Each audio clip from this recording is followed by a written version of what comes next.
Assalamualaikum warahmatullahi wabarakatuh. Perkenalkan, nama saya Liza Arniwati, semester 5A, Prodi Pendidikan Guru Madrasah Ibtidaiyah, Fakultas Tarbiyah, Institut Agama Islam Hamzan Madinah, Datul Waton Lombok Timur. Baiklah, di sini saya akan menjawab pertanyaan dari soal-soal tersebut. Baiklah, yang pertama, jelaskan apa yang dimaksud dengan penilaian dan prinsip-prinsip penilaian. Sebelum itu, mari kita jelaskan apa itu penilaian. Penilaian atau asesmen adalah proses sistematis untuk mengumpulkan, mengolah, menafsirkan, dan menggunakan informasi mengenai hasil belajar siswa. Penilaian juga digunakan untuk mengetahui sejauh mana kompetensi atau tujuan pembelajaran telah tercapai. Baiklah, kita masuk ke prinsip-prinsip penilaian. Yang pertama, sahih atau valid. Sahih atau valid ini yaitu penilaian harus mengukur apa yang seharusnya diukur sesuai kompetensi yang ditetapkan. Dan yang kedua, objektif, tidak dipengaruhi oleh perasaan, pendapat pribadi, atau faktor subjektif guru. Yang ketiga, adil. Adil, tidak merugikan siswa manapun, termasuk yang berkebutuhan khusus. Yang keempat, terbuka atau transparan. Kriteria dan prosedur penilaian diketahui oleh siswa sejak awal. Yang kelima, menyeluruh atau komprehensif, menilai seluruh aspek yaitu pengetahuan, keterampilan, dan sikap. Dan yang keenam, sistematis. Sistematis ini dilaksanakan secara terencana, bertahap, dan mengikuti prosedur yang jelas. Yang ketujuh, beracuan kriteria. Beracuan kriteria berdasarkan standar atau indikator pencapaian, bukan perbandingan antar siswa. Itu. Yang kedelapan, akuntabel.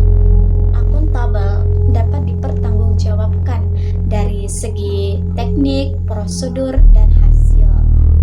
Itu jawaban yang pertama ya. Dan jawaban yang kedua yaitu sebutkan dan jelaskan ruang lingkup penilaian.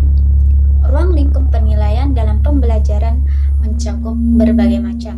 Yang pertama, penilaian sikap atau efektif, mengukur perilaku, moral, etika, disiplin, tanggung jawab, dan karakter peserta didik.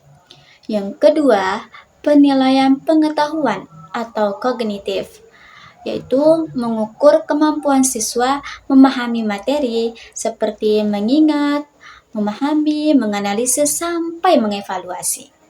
Yang ketiga, penilaian keterampilan atau psikomotor.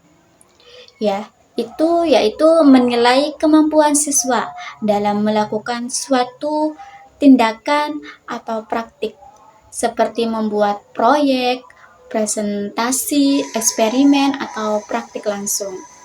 Yang keempat, penilaian proses dan hasil belajar. Proses yaitu mengamati aktivitas siswa selama pembelajaran, dan hasilnya mengukur produk akhir yang dicapai setelah pembelajaran berlangsung. Yang kelima, penilaian diagnostik, formatif, dan sumatif. Nah, saya akan jelaskan dari satu-satu ini, yaitu diagnostik.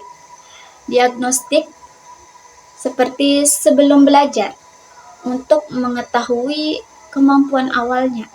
Itu diagnostik ya. Dan formatif itu selama proses belajar untuk perbaikan. Dan sumatif di akhir untuk menentukan pencapaian akhirnya gitu. Nah, selanjutnya jawaban yang ketiga, soal yang ketiga, mengapa harus ada penilaian dalam pembelajaran? Ya tentu harus ada penilaian dalam pembelajaran. Itu penilaian diperlukan karena yang pertama, untuk mengetahui kemampuan dan perkembangan siswa. Yang kedua, untuk mengukur efektivitas pembelajaran yang dilakukan guru. Yang ketiga, untuk mengetahui apakah tujuan pembelajaran sudah tercapai. Yang keempat, untuk memberikan umpan balik atau feedback kepada siswa dan guru.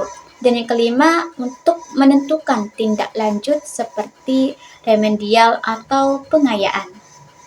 Dan yang terakhir, untuk menjadi dasar pengambilan keputusan atau kenaikan kelas, kelulusan, dan lain-lain. Nah, soal yang keempat nih, apa yang terjadi apabila tidak ada penilaian dalam pembelajaran? Jika tidak ada penilaian, maka, itu ada makanya. Yang pertama, guru tidak mengetahui apakah siswa memahami materi atau tidak. Itu yang pertama. Yang kedua, tidak dapat diketahui mana siswa yang perlu bantuan tambahan. Dan yang ketiga, pembelajaran menjadi tidak terarah karena tidak ada ukuran keberhasilannya. Nah, yang keempat, guru tidak dapat memperbaiki metode pembelajaran yang kurang efektif. Dan yang kelima, siswa tidak mengetahui kekuatan dan kelemahannya. Dan yang keenam, tidak ada data untuk pengambilan keputusan pendidikan. Yang ketujuh, kualitas pembelajaran sulit ditingkatkan. Dan yang soal terakhir ini ya, seberapa penting penilaian menurut Anda? Penting banget sebenarnya penilaian itu menurut saya ya. Penilaian sangat penting banget karena merupakan bagian inti dari proses pembelajaran tersebut. Tanpa penilaian, pembelajaran ibarat berjalan tanpa arah gitu, tanpa arah dan tidak dapat diketahui keberhasilannya. Penilaian menjadi alat untuk untuk memantau kemajuan siswa, meningkatkan kualitas pembelajaran, memotivasi siswa, memberikan informasi bagi guru, siswa, dan sekolah, memastikan kompetensi tercapai sesuai standar pendidikan. Singkatnya, yaitu penilaian adalah kompas dalam pembelajaran. Begitu. Mungkin cuma itu yang bisa saya sampaikan, kurang lebihnya mohon maaf. Sekian dari saya. Wassalamualaikum warahmatullahi wabarakatuh. Bye-bye.